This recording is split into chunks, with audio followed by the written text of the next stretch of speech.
I'm Chris, you're watching FRAG-MENTAL, hope you're doing well. I've been tagged the Fragrance Apprentice to pick 4 fragrances, 1 for each season. Stay tuned.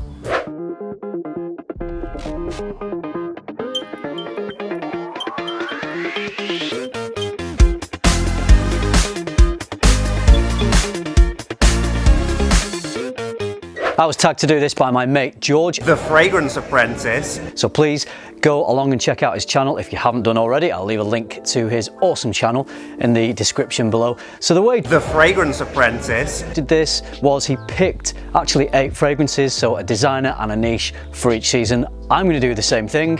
Let's get into it. So I'm going to start with spring, and my spring choice is a scent that I could easily have picked for summer as well. It's got a nice creamy nature, but I actually went with a slightly lighter choice that I thought was better for summer. So my choice for spring is L'Homme Ideal Cologne.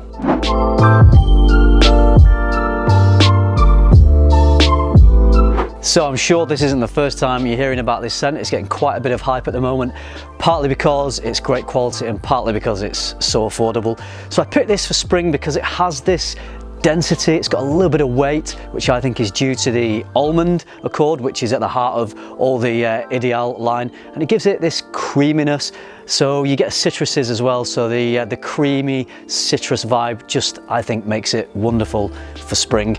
I almost picked Eau Sauvage Parfum from Dior for my designer spring choice, but that does have quite a few similarities with the niche choice, so I just wanted to have my designer and niche choices just a little bit contrasting. One of the best things about this fragrance is you can pick it up for about £20. This is the 50ml bottle. I paid £20.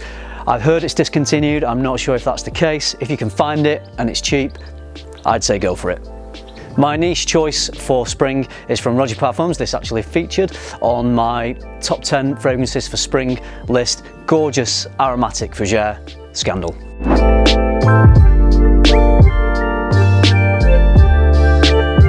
So with this, we've got a lot of the things you would expect to see in a classic aromatic Fraiche. We've got citrus, lavender, oak moss, petitgrain. So it does have that real kind of classic cologne feel to it.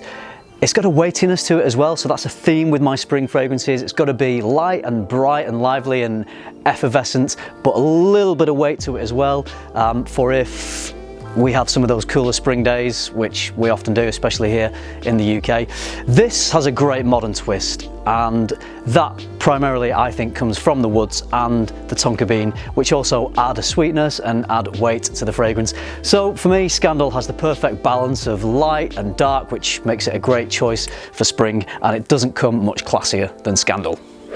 Moving on to summer, this one is my favourite La Malle flanker.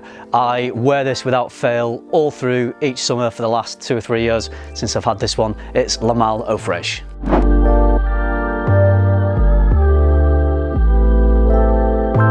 This one takes everything that is good about the La Malle DNA, so it keeps that magic of La Malle, but we get a little bit more mint, so we've got a great bright, clean freshness, and neroli as well, which we get that sort of soapy, clean, fresh aspect. And neroli in a fragrance always makes me think of summer. It's just got a real summery vibe, you know, maybe somewhere on the Italian coastline, just smelling the lovely neroli. So yes, it's bright, it's uplifting, it just makes me think of summer because I've worn this for the last few summers. Performance on this maybe isn't as good. In fact, it isn't as good as La Malle, but it's not too far behind. This is maybe, you know what, I think this would work in spring, but it does excel in the summer. And with La Malle being a scent that I have a lot of association, a lot of history with, it was my signature scent for a long time. I just love the different take on that amazing DNA with La Malle Eau Fraiche, my designer summer choice. Okay, onto my summer niche choice. Now this has a connection with La Malle Eau Fraiche in that they both have a mint note, and I just think mint works really well in the summer. This one is from Creed. It's slowly growing in popularity. It's Viking.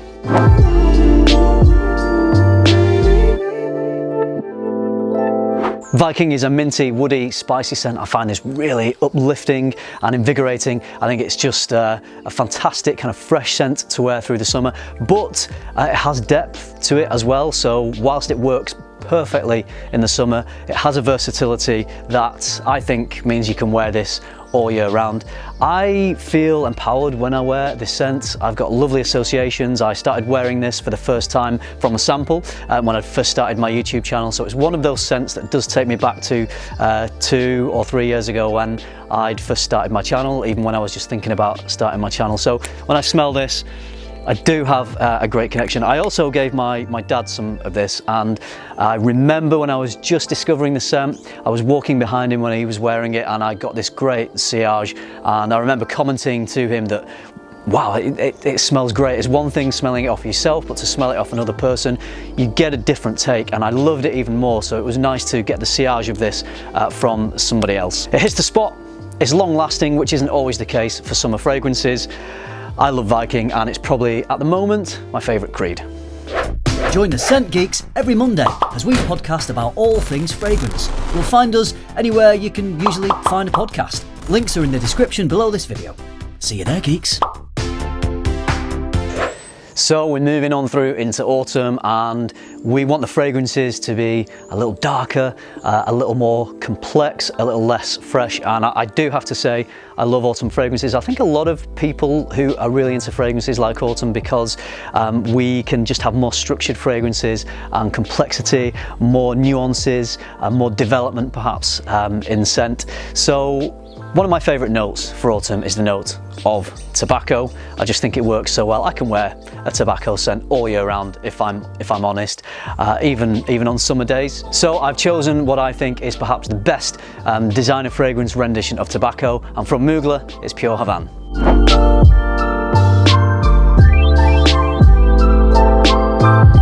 Okay, so it was a really difficult choice. It was between this and Pure Malt.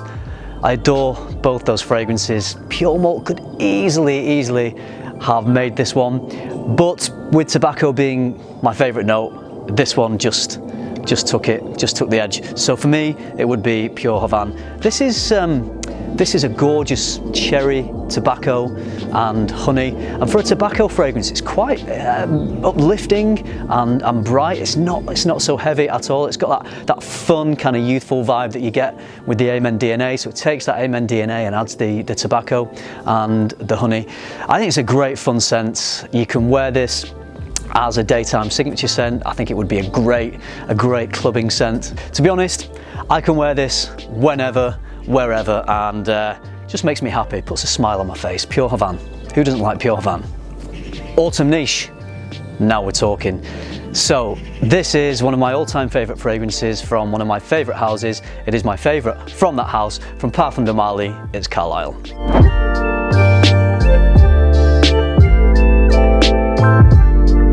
When I smell Carlisle, first of all, it just blows me away every time. But I get almost like a spiced apple dessert, like an apple pie or an apple crumble. It's not all just that, it's not all gourmand, there's more to it. It smells like quite a complex fragrance, even though it's not challenging in the slightest. It's smooth, it's sweet, very easy to wear.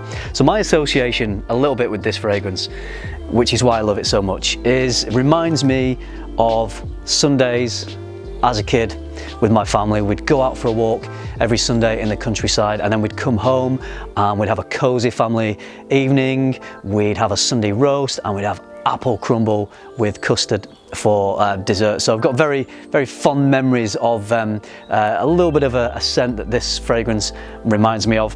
This, I would say, is the most beastly of all beast mode fragrances that I have. This will last for hours and hours. It's just so thick and rich, which is what we expect from a lot of Parfum de Marly fragrances. So it's very sweet, but it's not really a gourmand fragrance because there's plenty of structure, plenty of woody backbone to this. It packs a real punch.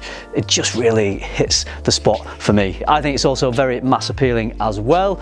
I just never want to be without Carlisle. It's winter time, so what designer fragrance am I going to choose? I've gone for a real heavyweight from Dior. This is a fragrance that could easily be mistaken as a luxury niche scent. It's that well composed and it's got a beautiful complexity. Great versatility as well, so if you're wearing this in the winter, it would equally work as well in the autumn time as well. But if you're wearing this, you could be dressed up smart in a suit for a formal occasion. You could be wearing a white t-shirt and jeans, maybe a leather jacket. It's just that good, it works every time, and it is Dior Homme Parfum.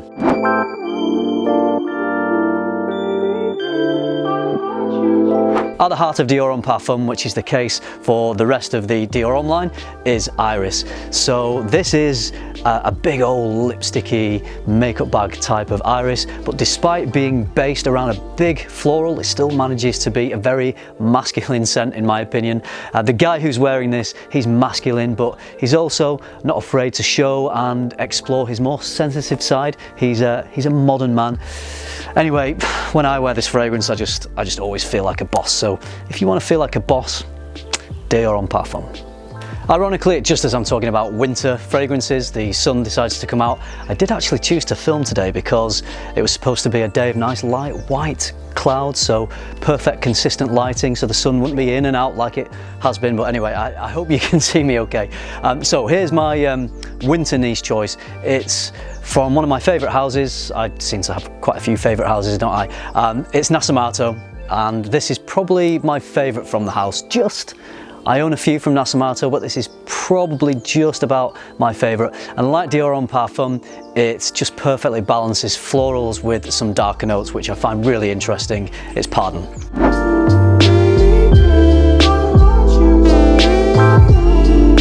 For me, Pardon has florals and woods balanced in a really interesting and creative way. It's got complexity, but it's never too challenging to wear at all. In fact, it's quite mass appealing. I was quite surprised that when I first started to wear this fragrance that I got more comments on people saying they enjoyed it than I thought I would. I thought it would maybe be a little bit too much for people, but no, that's not the case. It seems to be well loved, so it's going to get you noticed because it's intoxicating and it draws people in. It's a very nice smell, and I think it draws people in because it's different. We get some sweetness, we get some darkness here. Nasomatto don't officially list notes, but many people say, and I would agree, there's almost like an oody, chocolatey vibe, so it smells quite rich. It has a softness, but also some attitude. If you're dressed up in a suit in the winter, looking sharp, and you're wearing Pardon, you'll be winning. Okay, so there are my choices, one fragrance for each season. I think it was a good idea to combine niche and designer in this list because I know that there's a lot of people out there who are really into the designer content, but I feel like a lot of people who watch my content really enjoy the niche stuff, and a lot of you guys seem to have the same kind of tastes in niche fragrances that I have. So I think it was good to put it all together in this one video. So let me know what you think of my choices, and what would your choices be? Let me know, designer or niche or both. I would love to hear what your choices would be. I need to tag some people in this, so I'm just going to tag 2 more people. I'm going to do one UK, and for a UK reviewer I'm going to do a real great up and coming channel. We need to get him up to 1,000 subs. He's called Tony. He has an awesome channel called Fragdicted.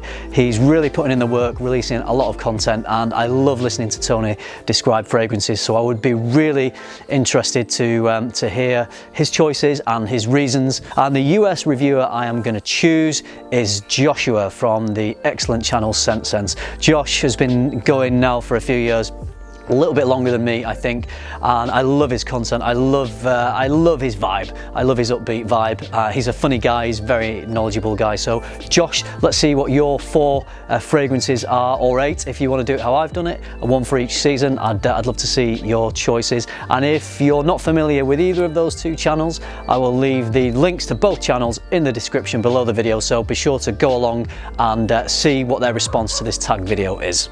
Okay, that's it from me. I've done my workout before filming this video. I've done the work, I've shot this video, I've fulfilled my tag. Now it's time to go make a coffee. So I'm going to go and do that. Thank you very much for watching, everybody. Remember, keep tuning into FM and keep smelling good.